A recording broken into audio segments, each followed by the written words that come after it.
Պարոն փոխվարչապետ, հարգելի գործընկերներ, Սույն նախագծով առաջարկվում է աջակցություն ցուցաբերել Վայոց-Ձորի մարզում 2025 թվականի խաղողագործների կողմից արտադրված արենի եւ ոսկեհաց սորտերի խաղողի իրացման հարցում, քանի որ ինչպես միջազգային շուկայում, այնպես էլ Հայաստանում գինու սպառման որոշակի նվազման միտում է նկատվում, որի արդյունքում առկա են նախորդ տարվա պատրաստի արտադրանքի մնացորդներ։ Այս հանգամանքով պայմանավորված նվազել է արենի եւ ոսկեհաց խաղողի սորտերի նկատմամբ պահանջարկը եւ վերամշակողները այս տարի քիչ շահագրգռված են իրականացնել հենց այս երկու խաղողի սորտերի մթերումները։ Միաժամանակ նկատելի է, որ գինի արտադրող կազմակերպությունները խաղողի որակի նկատմամբ բարձր պահանջներ ունենալով պայմանավորված հիմնում են իրենց սեփական խաղողի այգիները եւ մթերումներն իրականացնում են իրենց իսկ այգիներից։ Ըստ էկոնոմիկայի նախարարության եւ Վայոց-Ձորի մարզպետի աշխատակազմի գնահատականների, ընթացիկ տարում Վայոց-Ձորի մարզում արտադրված արենի եւ ոսկեհաց սորտերի խաղողի համախառն բերքը գնահատվում է շուրջ 5500 տոննա, որից սեփական կարիքների համար օգտագործման եւ գինու արտադրության նպատակով կնքված պայմանագրերի շրջանակներում մթերման ծավալը կազմել է 3400 տոննա եւ անհրաժեշտություն է առաջացել աջակցելու շուրջ 2100 տոննա արենի եւ ոսկեհաց սորտերի խաղողի իրացմանը։ Իրացման խնդիրը սույն նախագծով առաջարկում է լուծել 2100 տոննա արենի եւ ոսկեհաց սորտերի խաղողը խաղողի ումքով սպիրտի արտադրության համար մթերելու միջոցով։ Նախագծով առաջարկվում է 2025 թվականի Վայոց-Ձորի մարզում արտադրված այս երկու խաղողի սորտի մթերումներ իրականացնող տնտեսվարող սուբյեկտներին տրամադրել աջակցություն հետեւյալ պայմաններով. առնվազն 700 տոննա եւ ավելի քանակությունը, նվազագույնը 220 դրամով մթերված արենի եւ ոսկեհաց սորտերի խաղողի ամբողջ ծավալի յուրաքանչյուր 1 կիլոգրամի համար տրամադրել 70 դրամի չափով սուբսիդավորում, ինչպես նաեւ նշեմ, որ միջոցառման շրջանակներում խաղողի մթերումներ իրականացնող տնտեսվարողների մթերման կետերում մթերումների գործընթացի մշտադիտարկումը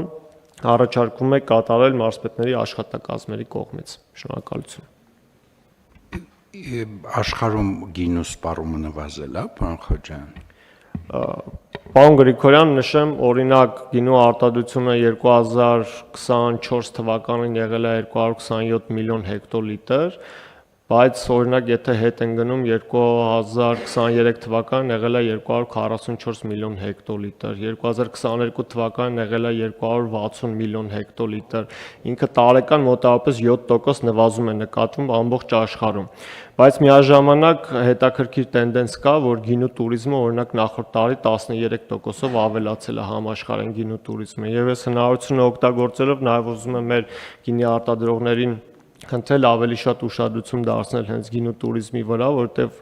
աշխարհի մի մասնիկը մենք անբաժան չենք, որտեվ այդ բոլոր փոփոխությունները նաև զգացվում են Հայաստանում եւ գինու туриզմի ոլորտի ակտիվացմամբ նաև հնարավոր է այդ հոսքերը ուղղել դեպի գինու туриզմ եւ խթանել գինու սպառման։ Շատ հետաքրքիր վիճակագրություն է, բայց տեղը ուրիշ բան են խմում, թե սկսել են քիչ խմել մարդիկ։ Քանի որ Պարոն Գրիգորյան, ալկոհոլի շուկան հասկանալի փոփոխությունների է ենթարկվում եւ շուկայում սկսել են հայտնվել անհասկանալի խմիչքներ, երիտասարդ հիմնականում սերունդը 20-ից 30 տարեկան խմում են ավելի շատ կոկտեյլների տեսքով այլ տեսակի խմիչքներ, ավելի խառնուրդային խմիչքներ են խմում։ Հետաքրքիր է, բայց դուք կոչ չեք անում մեր արտադրողներին, որպեսզի մտածեն այդ արտադրատեսակը արտադրելու մասին։ Եթե տես տենդենս կա, նշանակում է ամեն տարի մենք բախվելու ենք նոր խնդիրների հետ։ Պարոն Գրիգորյան, վերջերս հյուրընկալել էինք իսպանական մի հայտնի կազմակերպության ղեկավարությանը, ովքեր երկու շաբաթ ուսումնասիրելուց հետո ներկայացրեցին այն գործողությունների պլանը, կիսվեցին մեր հայ արտադրողների հետ, թե ինչպես պետք է գինու туриզմի վրա շեշտադրումները կամ որ ուղղությամբ պետք է գինու туриզմի վրա շեշտադրումները ավելի ուժեղացվեն։ Չէ, դա հասկանալի է, բայց գինու туриզմը խթանելով էլի շատ լավ է, անպայման անենք, հետաքրքիր բան է, բայց արտահանում չենք ունենա ինչ որ բանի։ Գինին կամ չասեմ արտահանում չենք ունենա, բայց արտահանման անկում կունենանք։ Ենթադրաբար։ Պարոն Գրիգորյան, երբ խոսում ենք ընդհանուր առմամբ գինու արտադրության նվազման մասին, այստեղ պետք է արդարացիորեն նաև նշեմ, որ թանկ գինիների շրջանակում ոչ սպառման, ոչ արտադրության նվազում տեղի չի ունեցել, ավելի շատ նվազումը պայմանավորված է օրդինար ավելի հասարակ էժան գինիների շրջանակում։ Բարձր։ Չնայած իմ կարծիքով ուղղակի թանկ գինիները ավելի մրցունակ են, քան մասսայական մանրածախում իրացվող գինիները։ Ես ավելի շատ տես տպավորություն ունեմ եւ լավ կլինի, որ մեր տնտեսավարողները այդ սեգմենտի վրա աշխատեն։ Հաշվի առնելով, որ իրանց գաբարիտն էլ այնուամենայնիվ լավ կլինի, որ անսահման չմեծանա, որտեղ որակը կընկնի։ Լավ, ինչևէ, իսկ պարոն Խոջյան, հիմա մենք սովորական խաղողի մեր աջակցության բանաձևը ինչպիսին է։ Մենք ընդհանուր առմամբ հնարավորություն ենք տալիս տնտեսվարողներին, որպեսզի հումքի մթերման համար կարողանան վարկ ներգրավեն, որտեղ վարկը տրամադրվում է 3 տարի ժամկետով, 1 տարին արտոնյալ ժամկետն է եւ կառավարությունը սուբսիդավորում է 9%-ը։ Միաժամանակ կառավարությունը նաեւ վերջերս ընդունեց մի նախագիծ, որով առաջարկում էր ավելի շուտ հաստատվեց, որ բյուջետային երաշխիք է տրամադրվում, որպեսզի հնարավորություն տանք մթերող կազմակերպությունները ել ավելի մեծ չափի կարողանան վարկեր ներգրավեն եւ ֆերմերների գումարները ժամանակին վճարեն։ Նաև պարոն Գևորգյանը կարծեմ նախորդող կառավարության նիստի ժամանակ նշեց, որ օրենքի կարգավորում է նաև կիրառվել եւ ֆերմերներից մթերած հումքը, որը հումք է մթերող կազմակերպությունների համար ծառայում, մթերքը պետք է առնվազն 1 կամ 2 ամիս հետո վճարումը իրականացվի։ Իսկ գումարային իմաստով այս սորտերը, որ հիմա քննարկում ենք, մենք ավելի մեծ չափով ենք գնումը սուբսիդավորում, ես ճիշտ եմ ասում։ Մենք սա միայն կիրառում ենք գինեմեծ սորտերի համար, պարոն Գրիգորյան, որովհետև գինի արտադրող կազմակերպությունների կողմից, քանի որ այս խոսքը 2000 տոննայի մասին է, մենք ընդհանուր առմամբ Հայաստանում մթերվում է շուրջ 19-ից 20000 տոննա գինեմետ խաղողի սորտ գինի արտադրելու համար։ Մենք խոսում ենք ընդամենը 2000 տոննայի մասին, այդ 10%-ի գինու արտադրության 10%-ի չափով հետաքրքրություն չկա գինի արտադրողների մոտ եւ դրա համար, որպեսզի գինը հավասար լինի արդեն կոնյակի արտադրության համար մթերվող խաղողի համար, այդ իսկ պատճառով մենք գնի սուբսիդավորում ենք անում, որպեսզի կարողանան այլ մթերող կազմակերպություններ, որոնք տեխնիկական խաղողը սեզոնի ժամանակ գնել են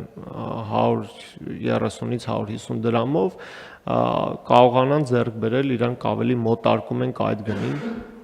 որ թորման համար օգտագործեն։ Բայց պիտի լավ հասկանանք խնդիրը, որովհետև օրինակ ես լավ չեմ, սա որի՞րդ անգամ է մենք անջատ այդ սորտը մթերման համար խթաններ ենք դնում։ Դեմ չեմ, բայց պատճառը որն է վերջը, ինքը բավականին լավ սորտ է, չէ՞, թե չեմ սխալվում։ Պարոն Գրիգորյան, իմ ելույթի մեջ նաև նշեցի պատճառներից մեկը, որը հիմնականում կազմակերպությունները, ովքեր կենտրոնացած են խաղողի որակի վրա եւ որակյալ գինու արտադրության վրա, իրենք սկսել են հիմնել իրենց այգիները եւ իրենց այգիները արդեն բերքի տակ են անցնում։ Եվ կազմակերպությունների անուններ չնշեմ, որ եթե նախկինում օրինակ նույն Վայոց-Ձորի մարզի Արենի համայնքից մթերում էին 1200 տոննա, այս տարի մթերել են 350 տոննա, որովհետև մնացածը իրենց սեփական բերքն է եղել այլ տարածաշրջանում արդեն դրված, կամ նույն Վայոց-Ձորի մարզում։ Բա ավելի ֆունդամենտալ լուծումը ո՞րն է լինելու։ Մենք ինչի մասին պետք է մտածենք, էլի, որ ամեն տարի սա ֆինանսավորենք ու այս թանկ սորտից սարքենք տեխնիկական սպիրտ, կներեք, խաղողի սպիրտ սովորական։ Ուզում եմ ասեմ, դա մի քիչ անտրամաբանական ցիկլի մեջ ենք հայտնվում։ Պարոն Գրիգորյան, համար այսօրվա կառավարության նիստը ավելի մանրամասն քայլերի հետ կապված, գիտեք, որ նախորդ կառավարության նիստի ժամանակ վարչապետն էլ կարևորեց ռազմավարության եւ գործողությունների պլանը եւ կարծում եմ, որ առաջիկայում մենք այդ ուղղությամբ առաջարկով հանդես կգանք։ Համեցեք, պարոն։ Պարոն Խոջյան, մեր նախորդ քաղաքականությունը նրանում, երբ որ մենք ֆինանսավորում էինք տեխնիկական սորտերի մթերումները, մենք ասում էինք, որ իհարկե առաջարկը մեծ է, պահանջարկը ոչ այնքան մեծ է, մենք ունենք ավելի մեծ պահանջարկ գինու արտադրության ուղղությամբ, որովհետև մեծ արագ զարգացում ունենք եւ մենք պետք է կոչ անենք եւ միջոցներ ձեռք առնենք, որպեսզի մեր խաղող արտադրողները իրենց խաղողի այգիները փոխեն եւ տեխնիկական սորտ արտադրելուց սարքեն ավելի թանկ գինու համար նախատեսված բան, որովհետեւ այդտեղ մեծ պոտենցիալ կա եւ մեծ պահանջարկ կա։ Հիմա ըստ էության տպավորությունս համենայն դեպս այս ծրագրից այնպեսին է, որ մենք շատ արագ կարողացանք այդ վերափոխումը անենք եւ հիմա ոնց որ հակառակ ուղղությամբ է process-ը գնում։ Պարոն Հովհաննիսյան, իհարկե մենք կարող ենք այդ մասին շատ ավելի մանրամասն խոսել, քանի որ մենք խոսում ենք շուկաների մասին։ Եվ շուկաների մուտքը եւ թիրախավորումը եւ շուկաներում իրականացվող գործողությունները իրենք այդքանով կարեւորում են եւ լուծում են նմանատիպ խնդիրները։ Եթե խաղողի եւ գինու հիմնադրամի հնարավորությունները ել ավելի մեծացնենք եւ իրենք կարողանան ավելի ակտիվ շուկահանման գործընթացներ իրականացնել, կարծում եմ նմանատիպ խնդրի առջեւ չենք կանգնի։ Համեցեք, մաղիչ։ Շնորհակալություն, պարոն Գրիգորյան։ Այս հարցի քննարկման ժամանակ մի հարցի մասին ենք խոսել, մի կողմի մասին ենք խոսել։ Էկոնոմիկայի նախարարությունը, երբ որ նախարարական կոմիտեում հարցը բերել էր, ինչն է խնդիրը։ Հիմնականում ըստ գնահատականի նախարարության այն, որ հիմա գինի արտադրողները նախընտրում են իրենց աճեցրած խաղողից գինի արտադրել։ Եվ խնդիր ունեն ովքեր։ Նրանք, ովքեր ունեն այգի, չունեն խաղողի գինու արտադրություն։ Բնականաբար, եթե մենք հիմա այս քանակից խոսենք, 2000 տոննա, ենթադրենք թե 1 հեկտարը 7 տոննա է, նշանակում է 300 հեկտար, մոտավորապես 300-ից 400 հեկտար խաղողի այգի ունեցողներ, ովքեր չունեն սեփական գինու արտադրական կարողություններ, դժվարությունների մեջ են հայտնվել։ Եվ մենք նախարարության հետ խոսել ենք նաև այն մասին, որ գուցե ձեր ասած հարցին եմ հիմա ուզում վերադառնալ, որն արմատական լուծումը նա է, որ օգնենք այդ փոքր տնտեսություններին իրենց գինու արտադրությունները հիմնելու ճանապարհ անցնեն։ Դրանց մի մասը բավարար միջոցներ չունեն, մի մասը դրա փորձառությունը չունեն, մի մասը շուկայի վերաբերյալ գիտելիքներ չունեն։ Եվ եթե այս շղթայից ուզում ենք դուրս գալ, որովհետև մեր ընտրանքը որն է, կա 300 կամ 400 հեկտար արենի կամ ոսկեհատ խաղողի տեսակի այգի, որոնք արժեքավոր այգիներ են, եւ մեկ տարում չի դառնում այդպիսի այգի եւ հիմա կամ այս մարդիկ կկորցնեն այդ այգիները կամ մենք պետք է օգնենք մինչեւ իրենք սովորեին գինի արտադրել եւ նախարարությունը այս քննարկումների շրջանակում հավաստիացրել է որ իրենք կմտածեն այս հարցի մասին եւ կբերեն այնպիսի կարգավորումներ որոնք երկարաժամկետ առումով գոնե ընտրության հնարավորություն են տալիս այս տնտեսվարողներին այս այգետերերին իրենք կամ պիտի մտածեն եւ հորիզոնում պլանավորեն իրենց գինու արտադրությունը որ շուկայից դուրս չմնան Ճիշտ եք ասում, որ մենք չենք կարող ամեն տարի գալ ասել, որ եկեք 2000 տոննա խաղող, որի շուկայական արժեքը այն սկզբի հատկապես արտադրողների տեսանկյունից, ովքեր սեփական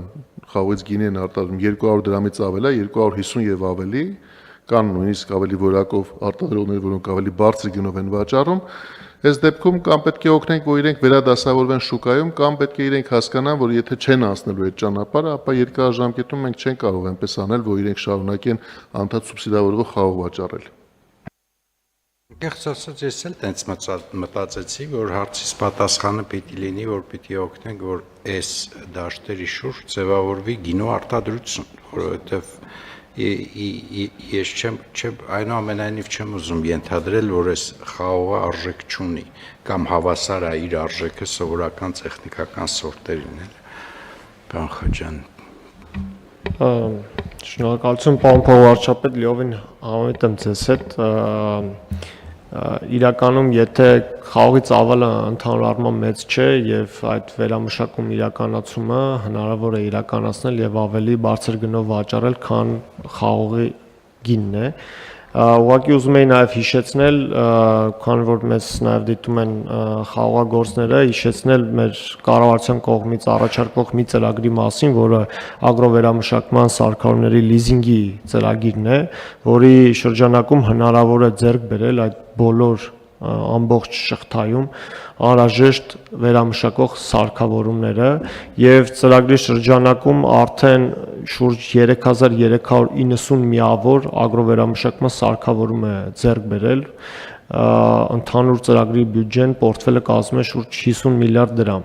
Կարծում եմ, որ այսպիսի ծրագրերից, տարբեր ծրագրերից, որը որ կառավարությունը առաջարկում է, ֆերմերները եթե իրար կողք դնեն եւ համադրեն, իրենց խնդրի լուծումները միանգամից կգտնվեն։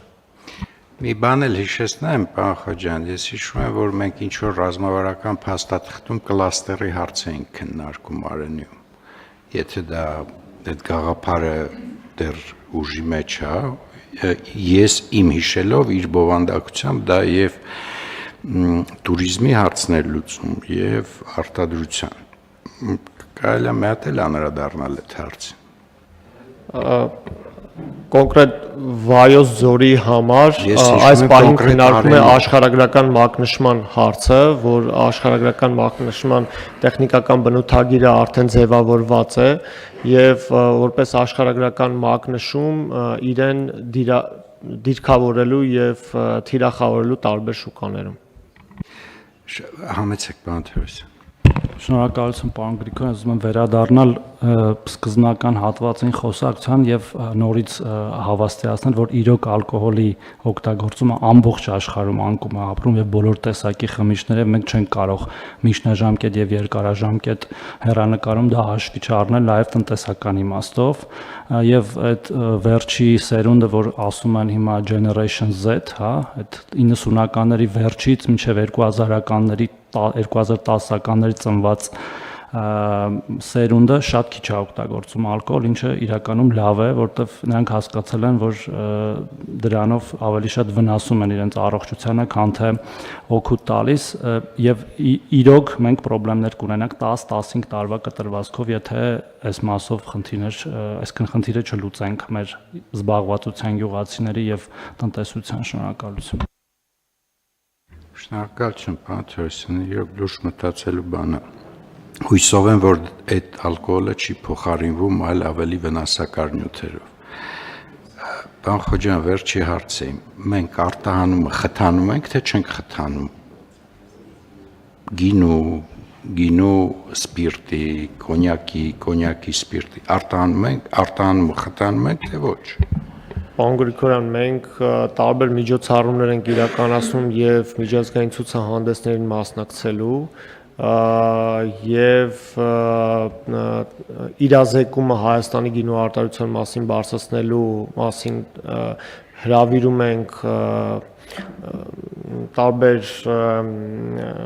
ժուրնալիստների, լրագրողների, ինչպես նաեւ այս ամենին զուգահեռ մենք նաև տարբեր քաղաքներում ռոդշոուներ են կազմակերպում եւ այդ ռոդշոուների ժամանակ եւ ներկայացում է հայկական գինին եւ տեսականին, ինչպես նաեւ հանդիպումներ են կազմակերպում գնորդների եւ վաճառողների հետ։ Բերլինում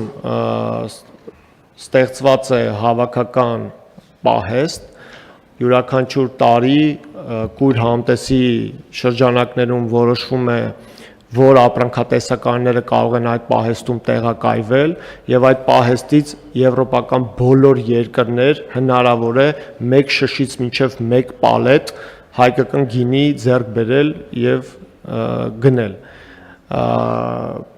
տարբեր միջոցառումներ են իրականացում եւ այն ինչը որ ես նշեցի ուղղակի միջոցառումների մի մասն է Իսկ ինձ օրինակ հետաքրքիր է VDNХ-ի մեր պավիլյոնը այդ նպատակով օգտագործվում, հա?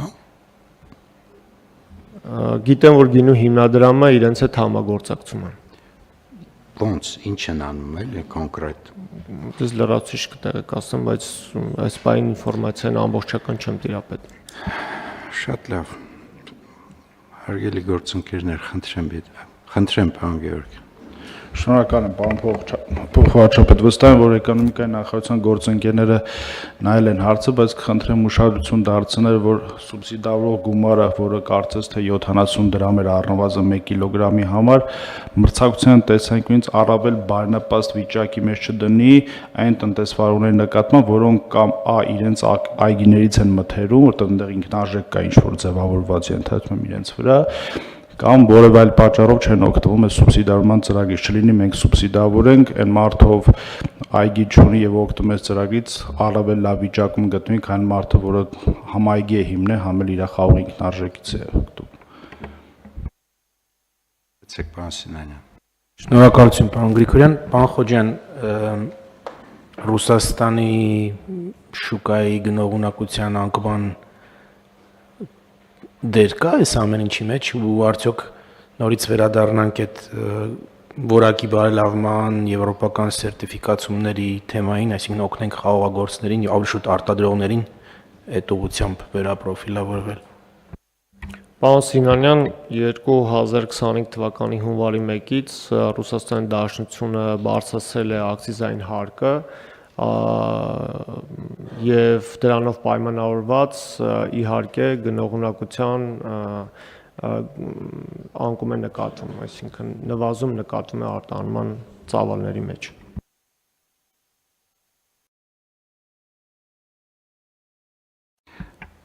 Դա խաղողի գինիներին էր վերաբերվում ձեր ասածը, թե այլ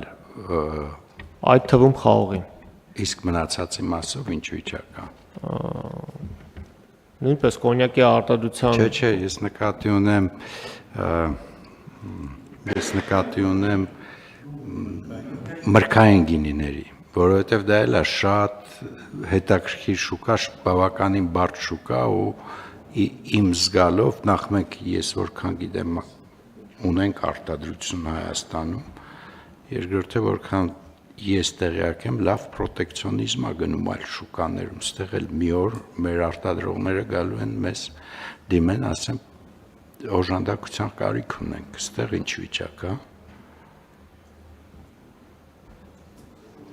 Պարոն Գրիգորյան, դուք ճիշտ եք, մեր ընդհանուր արտահանման ծավալները, եթե մենք արտահանում ենք տարեկան 2024 թվականի թվերը, ասեմ, 4.2 միլիոն լիտր խաղողի հումքով գինի,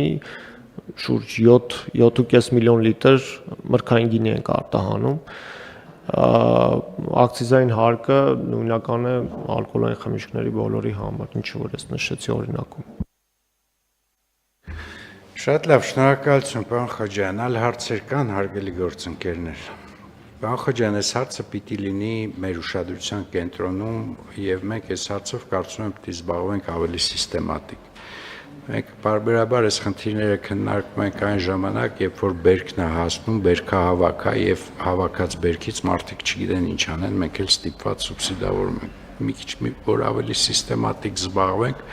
կարծում եմ ավելի համակարգված օժանդակության ծրագրեր կգեներացնենք, որոնք հնարավորություն կտան, որ այդ բիզնեսը աշխատի, ոչ թե ամեն ցիկլում օժանդակության հաշվին գոյատևի։ Լավ։